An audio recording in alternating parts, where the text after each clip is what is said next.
அஸ்ஸலாமு அலைக்கும் வரஹ்மத்துல்லாஹி வரகாத்துஹு. அன்னூர் இஸ்லாமிய பெண்கள் கல்லூரி 2ஆம் ஆண்டு மாணவி ஆயிஷா ஃபர்வீன். ரமலானுக்கு சிறப்பு தொழுகை உண்டா? தராவி என்ற தொழுகை இருக்குல்ல, அந்த தொழுகைக்கு யாரால் அதன் பெயர் சூட்டப்பட்டுச்சு? இது ஒரு நல்ல ஒரு கேள்விங்க. இப்போ ரமலான் மாதத்துக்குன்னு தராவிஹ் என்ற பெயரில் நம்ம ஒரு தொழுகையை தொழுகிறோம். அவங்க கேள்வி எப்படி வந்திருக்குன்னு கேட்டால், தராவிங்கிற பேரில் முதல்ல தொழுகை இருக்குதா அப்படிங்கிறத முதல் கேள்வியை கேட்குறாங்க. அது நல்ல கேள்வி தான். ஒரு தொழுகைக்கு பேர் வைக்கிறதா இருந்தால் அசர் தொழுகைன்னு பேர் வைக்கிறோம், லோஹர் தொழுகைங்கிறோம், ஃபஜ்ருங்கிறோம், ஜும்மாங்கிறோம், ஈது தொழுகைங்கிறோம், மழை தொழுகை இஸ்திஸ்கா தொழுகைன்னு சொல்கிறோம், குசூப் அதாவது சூரிய கிரகண சந்திர கிரகண தொழுகைன்னு சொல்கிறோம். இந்த தொழுகைகளுக்கெல்லாம் நம்மளாக பேர் வச்சுக்கிறல. இந்த பேர்லாம் அல்லாஹ்வுடைய ரசூல் வச்சது. அசர் தொழுகைன்னு நம்மளாக பேர் வச்சுக்கிறல. ரசூல் ஸல்லல்லாஹு அலைஹி வஸல்லம் அதுக்கு அசர்னு சொன்னாங்க, நாமளும் அசருங்கிறோம். லொஹர்னு சொன்னாங்க, நாமளும் லொஹருங்கிறோம். ஆனால் இப்போ தராவீஹ்னு ஒரு தொழுகைக்கு பேர் வைக்கிறோன்னு வைங்க, அது யார் சொல்லணும்? அல்லாஹ்வுடைய ரசூல் தான் சொல்லணும். நீங்கள் குர்ஆன் அல்லது அல்லாஹ் சொல்லியிருக்கணும். குர்ஆன் முழுசும் நீங்கள் தேடி பார்த்தாலும் சரி, தராவீங்கிற வார்த்தையே இருக்காது. குர்ஆன் முழுசும் நீங்கள் தேடி பார்த்தாலும் சரி, தராவீஹ் என்ற பேரில் தொழுகை இருக்குதான்னு ரெண்டாவது மேட்ரு. தராவீங்கிற சொல்லு கூட குர்ஆனில் கிடையாது. நபிகள் நாயகம் ஸல்லல்லாஹு அலைஹி வஸல்லமுடைய ஹதீஸ்கள் ஏராளமான நூல்களில் துவக்கப்பட்டிருக்கிறது. அவங்க தங்கள் வாழ்நாளில் ஒரு தடவையாவது இந்த தராவிங்கிற சொல்லை யூஸ் பண்ணியிருக்காங்களான்னா இல்லை. அல்லாஹ்விடம் இருந்தும் இந்த தராவி என்ற சொல்லு வரல, அல்லாஹ்வுடைய ரசூலிடம் இருந்தும் இந்த சொல்லு வரவே இல்லை. பிற்காலத்தில் வந்தவங்க தான் இந்த பெயரில் ஒரு தொழுகையை உண்டாக்குறாங்க. தராவீஹ் என்ற பெயரில் ஒரு தொழுகையை உண்டாக்குறாங்க. ரமலானுக்கு ஸ்பெஷலாக ரசூலுல்லாஹ் ஒரு தொழுகையை நமக்கு சொல்லித்தரல, விளங்கிக்கணும். அடிப்படையான மேட்ரு தான். முதல் கேள்வியை நல்ல கேள்வியாக கேட்டிருக்கிறாங்க. அடிப்படை என்ன? ஆயிஷா நாயகி அவங்கள்ட்ட ஒருத்தர் கேட்குறார், அபு சலமாங்கிறவர் கேட்குறார். என்ன கேட்குறாருன்னு கேட்டால், கைஃப கானத்து ஸலாத்து ரசூலில்லாஹி ஸல்லல்லாஹு அலைஹி வஸல்லம் ஃபீ ரமலான், ரமலான் மாதத்தில் நபி ஸல்லல்லாஹு அலைஹி வஸல்லம் அவர்களுடைய தொழுகை எப்படி இருந்தது? நல்லா கவனிக்கணும். ரசூலுல்லாஹ்வுடைய மனைவி ஆயிஷா நாயகி. வீட்டில் ரசூலுல்லாஹ் தொழுது மனைவிக்கு தான் தெரியும். இந்த இரவு தொழுகையை பள்ளி வாசலில் தொழுக மாட்டாங்க, வீட்டில் தான் தொழுதாங்க ரசூல் ஸல்லல்லாஹு அலைஹி வஸல்லம். அப்போ வீட்டில் தொழுது அவங்க எப்படி தொழுதாங்கிறத தெரியாததுனால கேட்குறாரு, கைஃப கானத்து ஸலாத்து ரசூலில்லாஹி ஸல்லல்லாஹு அலைஹி வஸல்லம் ஃபீ ரமலான், ரமலான் மாதத்தில் நபி ஸல்லல்லாஹு அலைஹி வஸல்லம் எப்படி தொழுதாங்க, எத்தனை தொழுதாங்கன்னு கூட கேள்வி கிடையாதுங்க, எப்படி தொழுதாங்கன்னு தான் கேள்வி கேட்கப்படுது.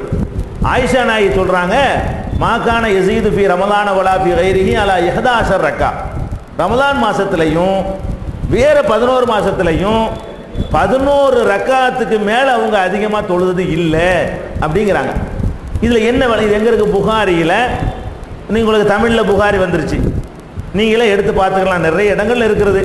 ஒரு உதாரணத்துக்கு சொல்வதாக இருந்தால் 1147 1147 புகாரியில் 1147வது ஹதீஸில் இருக்கிறது, ரமலானிலும் ரமலான் அல்லாத மாதங்களிலும் நபி ஸல்லல்லாஹு அலைஹி வஸல்லம் அவர்கள் 11 தான் தொழுதாங்க. இதில் என்ன விளங்குது? எப்போவும் தொழுகிற தொழுகை தான் ரமலானுக்கும் விளங்குது. ரமலானில் எப்படி 11 தொழுதாங்களோ அப்படி தான் மற்ற மாதத்துலையும் தொழுதாங்க. மற்ற மாதங்களில் எப்படி 11 தொழுதாங்களோ அப்படி தான் ரமலான்லையும் தொழுதாங்க. 8 ரக்காத்து இரவு தொழுகையும் 3 ரக்காத்து வித்துரும். இப்படி 11 ரக்காத்து ரசூலுல்லாஹ் தொழுதுருக்கிறாங்க. அப்போ என்ன விளங்குது? ரமலானில் ரசூலுல்லாஹ் எப்படி தொழுதாங்கன்னு கேள்வி கேட்கப்படுது.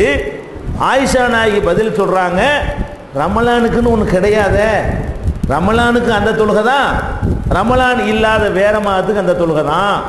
அப்போ முதல் பாயிண்ட் ரமலானுக்கு ஸ்பெஷல் தொழுகையெல்லாம் கிடையாது, அந்த தொழுகை தான். இன்றைக்கு இரவுல எப்படி தஹஜ்ஜத் தொழுகிறோமோ அந்த தொழுகையை தான் ரமலானிலும் தொழ வேண்டும். ஆனால் ரமலானில் கூடுதல் ஆர்வம் ஊட்டியிருக்கிறாங்க. மற்ற நாளில் தொழுகிறதை விட மன் காம ரமலான ஈமானம் வஹ்திசாபன் குஃபிர லஹு மா தகத்தம மின் தம்பிஹி, யார் ஒருத்தர் ரமலான் மாதத்திலே நின்று வணங்குகிறாரோ அவருடைய முன்பாவங்கள் மன்னிக்கப்படுகின்றன என்று நபி ஸல்லல்லாஹு அலைஹி வஸல்லம் அவர்கள் ரமலானுக்கு அதிகமாக ஆர்வம் ஊட்டினாங்க. மற்ற 11 மாதத்துக்கு அவ்வளோ ஆர்வம் ஊட்டலை. இந்த ஆர்வத்தில் தான் டிஃபரெண்ட். 11 மாதத்தில் ஆர்வம் ஊட்டினதை விட இந்த ஒரு மாதத்தில் அதிகமாக ஆர்வம் ஊட்டி இருக்கிறாங்க. இது நீங்கள் புகாரியில் பார்த்து கொள்ளலாம் 1147. அப்போ தராவிங்கிற இந்த பேர் பின்னாடி வந்தது. அதில் கூட ஒரு விஷயம் இருக்குதுங்க.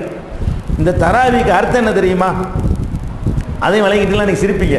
ஒரு தொழுகைக்கு பேர் வைக்கிறதா இருந்தால் ஒரு நல்ல ஒரு அர்த்தம். ஒரு ஃபஜ்ரு தொழுகைங்கிறோம். ஃபஜ்ருங்கிறது ஒரு நேரம், அந்த நேரத்தில் தொழுகிறதுனால ஃபஜ்ரு தொழுகைங்கிறோம். அசர் என்பது ஒரு குறிப்பிட்ட நேரம், அந்த நேரத்தில் தொழுகிறனால அசர் தொழுகைங்கிறோம். இந்த தராவீஹ் இருக்கு பாருங்க, இந்த தராவீங்கிற வார்த்தைக்கு அர்த்தம் தர்வீஹத்துன் என்பதனுடைய பன்மை தராவீஹ். தராவீஹ்ங்கிறது ஒரு பன்மையான சொல். இலக்கணத்தில் ஒருமை பன்மைம்பாங்கல்ல, அந்த பன்மையை குறிக்கக்கூடிய சொல் தராவீஹ். அதனுடைய ஒருமை வந்து தர்வீஹத்தும்பாங்க. தர்வீஹத்துக்கு என்ன அர்த்தம்னு கேட்டால் ஒரு தடவை ஓய்வு எடுக்குதல் அர்த்தம். ஒரு தடவை ரெஸ்ட் எடுக்கிறது. இப்போ தராவீஹ்னா நிறைய ரெஸ்ட்டுன்னு அர்த்தம், நிறைய ஓய்வு. தொழுகைக்கு பேர் ஓய்வா? தொழுகைக்கு எப்படி பேர் வச்சிருக்கிறாங்கன்னு பாருங்க. தொழுகைக்கு பேர் எப்படி? தராவீஹ், சலாத்து தராவீஹ்னா ஓய்வு தொழுகை, ஓய்வுகளை கொண்ட தொழுகைன்னு அர்த்தம். அப்போ இந்த பேரும் தப்பு, இந்த பேரில் அவங்க உண்டாக்குன எண்ணிக்கை எல்லாமே தப்பாக இருக்கிறது. ரமலானுக்குன்னு சிறப்பான தொழுகை இல்லை, தஹஜ்ஜத் தொழுகை தான் இருக்கிறது. அது ஹதீஸுகளில் தஹஜ்ஜத் தொழுகை என்று சொல்லப்படும், இல்லைன்னா கியாமுல் லைல் இரவு வணக்கம் அப்படின்னு சொல்லப்படும். தராவீஹ் என்ற பெயரில் ஒரு தொழுகையும் கிடையாது. அதான் முதல் சகோதரி கேட்ட கேள்விக்கான பதில்.